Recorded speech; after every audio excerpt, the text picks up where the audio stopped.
Bob passed away this spring at the age of 69. He's one of those guys who will be able to replace Bob Perani in this industry. Not only occasionally can, because he was always a voice of reason for the hockey industry. I'd like to now call up Larry Davenport from the hockey group to say a few words about Bob Perani. Can we have your attention, please, just for a couple of minutes up here? A couple of minutes is all it's going to take to honor two men that have been giants in the hockey industry. One a retailer and one in the manufacturing end. I've known Bob Perani, I knew him for over 40 years. And anybody who ever met him was touched by who he was, and how he did what he did. He was an amazing father, an amazing husband, and a legend in the hockey business. I'm not going to go on too long because we're going to lose whatever ones we do have left. But it's a privilege for me to be up here and say a few words about Bob. A wonderful man, and the recipient of the award, Bob Nagely, is both of them are legends in my mind. Thank you very much. Thank you, Larry. Now I'd like to call up Robert Perani, Bob's son, who will say a few words about his father and also about this year's winner, Bob Nagely Jr. When Doug called and asked me, my sister and I would be okay with honoring our dad, We can't hear. a sense of pride and immediately came over me. Then I realized that a recipient still had to be named, followed by a small amount of panic that settled in. My sister and brother-in-law felt the same way after I told them. So after multiple emails with Doug, it became apparently clear who the first recipient of the Bob Perani Lifetime Achievement Award should be. Yet before I bring this Nagely up here, I would like to share with you the story of his hockey accomplishments and the man behind the accomplishments. Born in Minneapolis, Minnesota, Mr. Nagely played hockey, he was another goalie, football, and tennis in high school. He went on to play football and hockey briefly at Dartmouth College. Then after graduating, he married his high school sweetheart. He is the proud parent of 4 children and the proud grandparent of 8 grandchildren. His passion for hockey and business took root in 1985 as owner of Rollerblade and grew into helping bring the NHL back to Minnesota, as well as owning Mission Hockey, which would later become Mission High-Tech. Under his ownership of the Wild, span of 8 seasons, every game sold out. But with this success, he remained humble and grounded. He would stand outside the arena and shake hands with the fans. He even invited strangers from the stands into his suite to watch games. As owner of Mission Hockey, the brand grew to become a strong competitor as an equipment manufacturer. Yet with all stories, as one chapter ends, another begins. So when it was time to sell his interest in these businesses, he took a portion of the proceeds and sent each employee a check as a thank you gift for their hard work. Guided by firm convictions, he makes decisions on what is based on what is right. He is a strong supporter of Hockey Ministries International. He is a past recipient of NHL's Lester Patrick Award and college's Obie Baker Distinguished Service Award. Please join me, my family, and the Let's Play Hockey family in congratulating Bob Nagely Jr. as this year's Bob Perani Lifetime Achievement Award.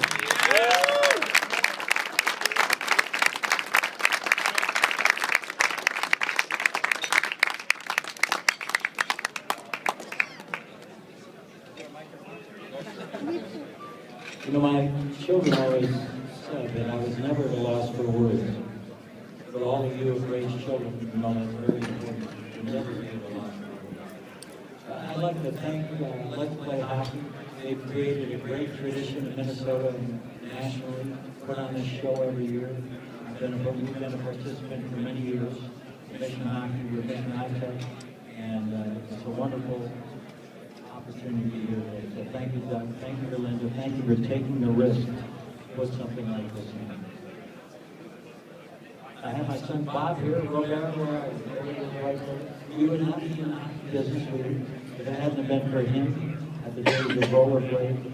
He said, I think there's a need to have boundaries for playing roller hockey. And he came up with the idea of Border Patrol, which then has merged into, became Athletica, which is now SSU Athletica, and we build boards and glass throughout the USA, Canada, and international. We just got an order, should I say, Adam Pender and Loren, his wife, the CEO from Waterloo, Ontario, and we just sold some boards in Morocco, if you can believe that.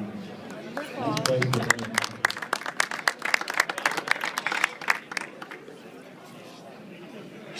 This is especially honoring for me.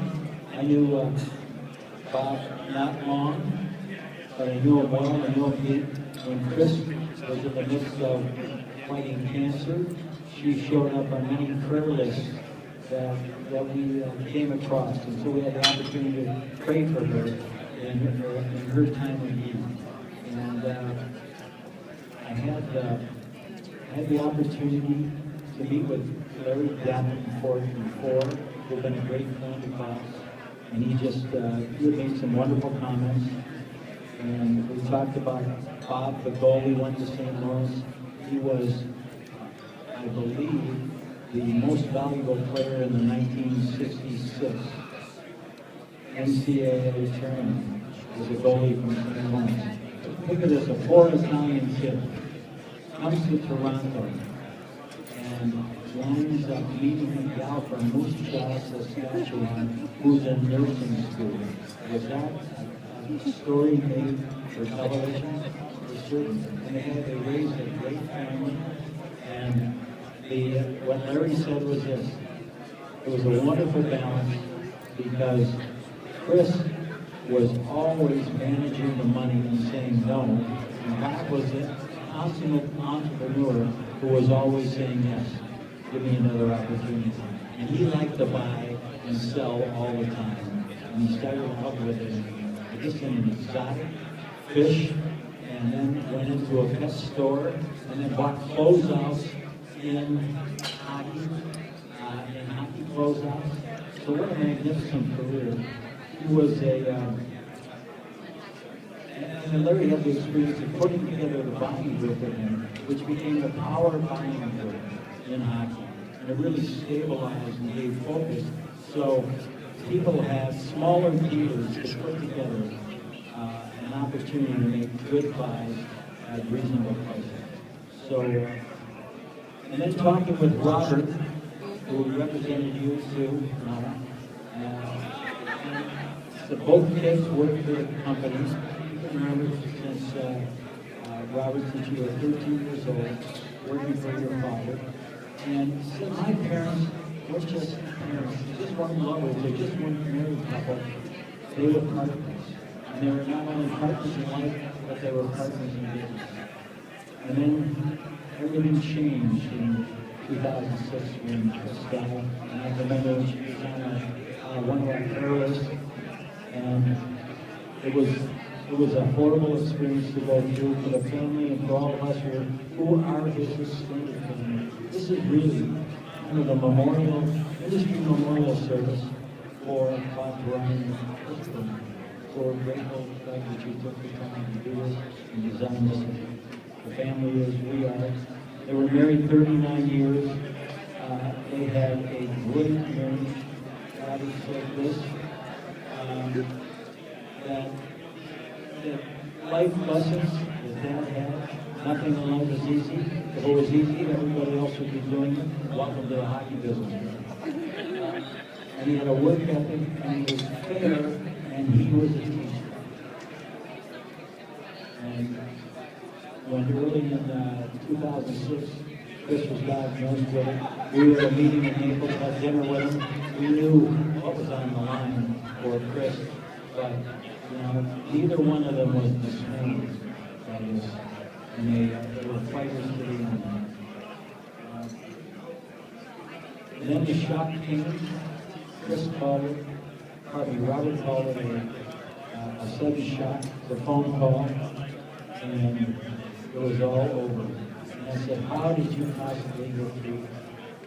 And he said, my faith comforted me. My faith comforted the family.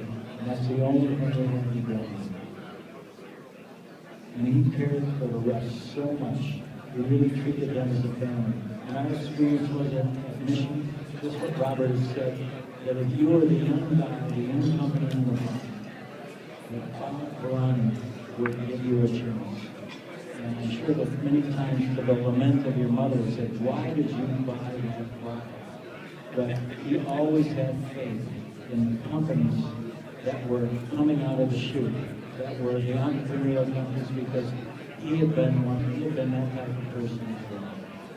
So, as we remember him, I would say that he was a father,